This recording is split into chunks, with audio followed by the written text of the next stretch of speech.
I call the member for Bay of Plenty, Todd Muller.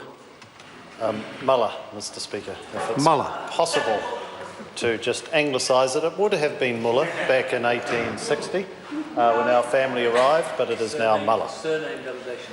Yes, so I am rising to speak. Thank you for that contribution. I am rising to speak similarly reluctantly, really, to the Christchurch City Council rates validation bill. Acknowledge your ongoing interest in this topic, Mr Speaker, and also the many thousands of people in Christchurch who will be sitting on the edge of their seats waiting for this piece of legislation to finally get through here this evening. I do want to acknowledge the Honourable Nikki Wagner. I'll amp it up shortly. We just want to start slow. So well done for your contribution. It's obviously something that needs to be done, and I thought you articulated the rationale for that very well. And also acknowledge again Scott Simpson for his leadership for our Select Committee and the way we have managed this issue through as a group. So, as I'm sure we all know, the bill that is in front of us this evening is the Christchurch City Council Rates Validation Bill, and its purpose is to correct an administrative anomaly. Unfortunately, there is clear precedence for this. We've been here before. The Tasman District Council, maybe this is a South Island thing, I don't know, but the Tasman District Council, we were here a year or so ago for the validation and recovery of certain rates bill, and that obviously was passed to fix some retrospective administrative errors. And I guess if one is to be very generous in their outlook, we could say that local government is particularly complex. We have 67 territorial authorities, 12 city councils, 53 district councils, Auckland Council, Chatham Islands Council, 6 territorial authorities in Auckland and Nelson, Gisborne, Tasman and Marlborough, and who are unitaries. And I guess with all this complexity, there is going to be the occasional error.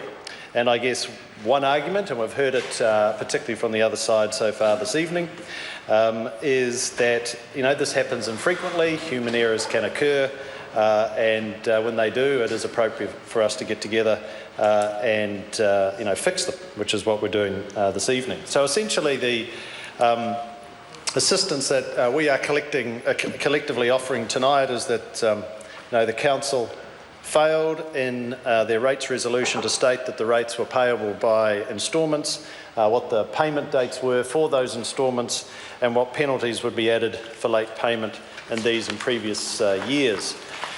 Now, the administrative breach, to be technical for a moment with respect to the bill, is a breach to the Local Government Rating Act 2002, mostly around Section 44, which is the notes of rates assessment, and Section 45, which is the contents of rates assessment.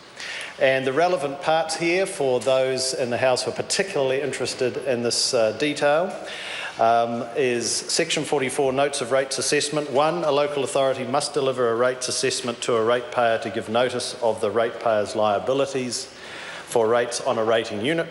And 2, a ratepayer is liable for rates on a rating unit when the local authority delivers the rates assessment for that unit to the ratepayer. So that's Section 44.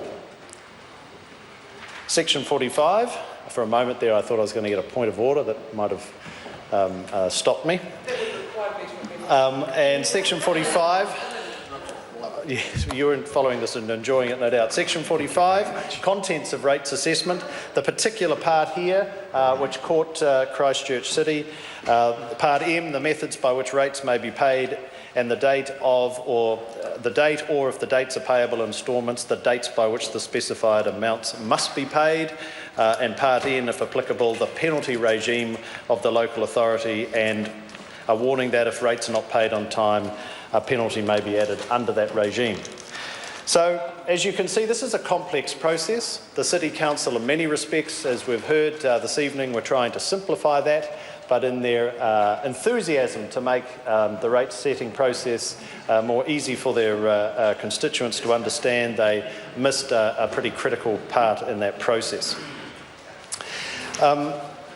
Mr. Speaker, I did a rough count on the amount of ratepayers in New Zealand. There's roughly 2 million, and if each ratepayer receives a quarterly rates assessment, that's about 8 million rates transactions that occur. So I guess, again, to be charitable, if you look at this particular era in the context of New Zealand as a whole, it's not, it's not extraordinary that we're having to be here tonight. But I do have a lot of sympathy with the sentiment that our chairman, Scott Simpson, has articulated this evening on 2 points.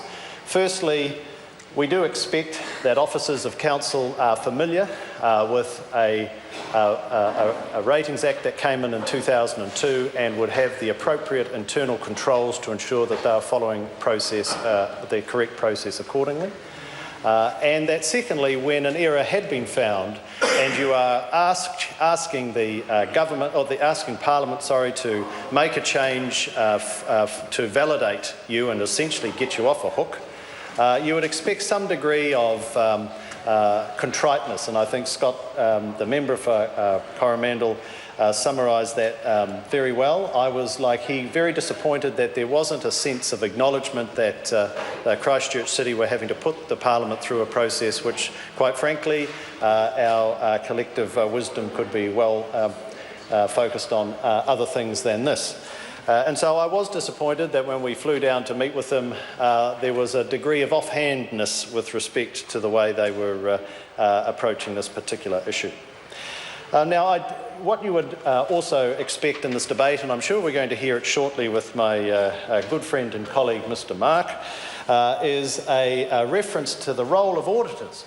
And I just thought I might get in first here because I've heard him speak very eloquently on this before, perhaps because of his passion for local government, that somehow if the governors and officers of a particular local council slip up, well, then really it should be the auditors who pick it up, and really it's the auditors who should be hung up to dry. And of course, hung out to dry, and of course they are a key part of it, but I do hope that the governors of a particular council and the officers of a particular council don't take the approach that actually, we either do the best we can, but it's really the job of an external auditor to pick up things that we miss.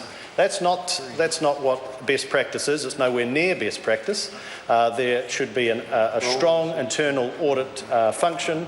There should be a good mix of governors and officers participating in that internal audit process, and they should have the capacity, capability and focus to ensure that they pick up these errors and not have an approach which says, well, if we miss something, well then audit should cover it for us.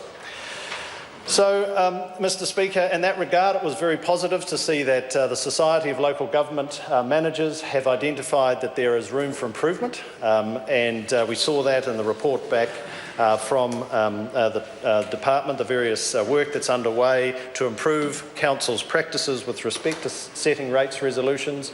I was very pleased, and I'm sure the various members of the Select Committee were very pleased to see that work underway, not before time. We have an expectation that the officers of councils are at the very best level of best practice and process, and we really should not be in this position again of having to cover up for administrative anomalies. So, Mr. Speaker, with that, I'd like to add my somewhat reluctant voice on this side of the House to this particular bill, the Christchurch City Council Rates Validation Bill, and will remain very interested in the ongoing debate as it occurs over the next hour. Thank you.